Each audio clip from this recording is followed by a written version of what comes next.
નમસ્કાર ખેડૂત મિત્રો, હું છું ભરતસિંહ સાવડા અને આપ જોઈ રહ્યા છો ભરતસિંહ સાવડા ખડોલ ફાર્મ. મિત્રો, આજે તારીખ 1 જૂન 2025 જો આપણે વાત કરીએ મિત્રો, તો તારીખ 9-10 જૂન સુધી વરસાદ પ્રી મોન્સૂન એક્ટિવિટીના થનસ્ટોર્મ એક્ટિવિટી થાય એવા વરસાદોની શક્યતાઓ માની અને ખેતી કાયમનું આયોજન કરવાનું છે મિત્રો. તો ખરેખર મિત્રો, હવે અત્યાર સુધી આપણે 2 વરસાદના રાઉન્ડ આવી ગયા છે, બરાબર.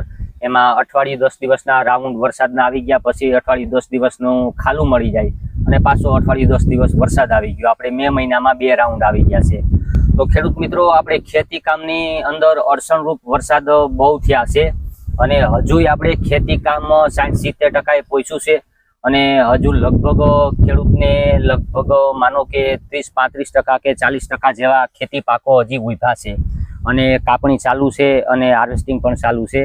તો ખેડૂત મિત્રો, હવે જેથી કરીને જેમ બને એમ વહેલું સસવાય એવી તકેદારી રાખવી, એટલે આપણે આપણો પાક બગડે નહીં, સારો અને દાણો બને આપણે વહેલી તકે સાચવી શકીએ.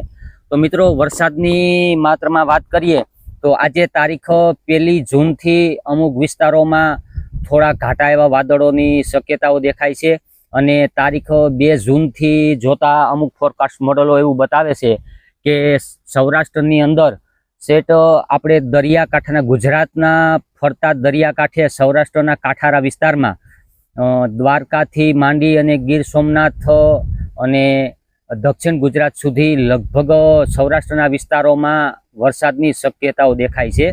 એમાં 3 તારીખથી વરસાદની માત્રામાં વધારો થતો જશે અને 4-5 તારીખમાં થનસ્ટોર્મ એક્ટિવિટી જેવું જોવા મળશે મિત્રો. અને જેમ જેમ ઘાટા વાદળો થશે તેમ અમુક વિસ્તારોમાં વરસાદનું પ્રમાણ રહેશે અને જે જગ્યાએ વધારે ઘાટા વાદળો અને ઉકળાટ થતો હોય તેવી જગ્યાએ વરસાદનું પ્રમાણ પણ વધારે રહી શકે મિત્રો. એટલે કોઈ ખાસ કરીને એવું નથી કે મિત્રો આખા સૌરાષ્ટ્રની અંદર, દક્ષિણ ગુજરાતમાં અને બધે દરિયાકાંઠાના વિસ્તારોમાં વરસાદ જોવા મળે, પણ અમુક તાલુકામાં હોય, અમુક ગામડેમાં હોય અને અમુક ગામડેમાં ન પણ હોય, બરાબર. પ્રી મોન્સૂન એક્ટિવિટીના વરસાદો અત્યારે આપણે ગણવાના છે મિત્રો. તો થનસ્ટોર્મ એક્ટિવિટી થાય અને ગાજવીજ સાથે, પવન સાથે અમુક જગ્યાએ ઝાપટા પડી જતા હોય, પણ મિત્રો ખરેખર હજી આપણે નૈઋત્યનું ચોમાસું તો વાર લાગે એવી શક્યતા દેખાય છે.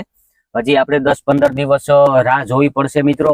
પણ આ જે પ્રી મોન્સૂન એક્ટિવિટીના વરસાદો છે તેનાથી આપણે ખેતી પાકને નુકસાન ન થાય તે માટે થઈને આપણે પૂરતી કાળજી લેવી ખરેખર જરૂરી હોય છે. તો આપણે છારો અને દાણો બંને વહેલી તકે સાચવવા જરૂરી છે મિત્રો. અને જે વિસ્તારોની અંદર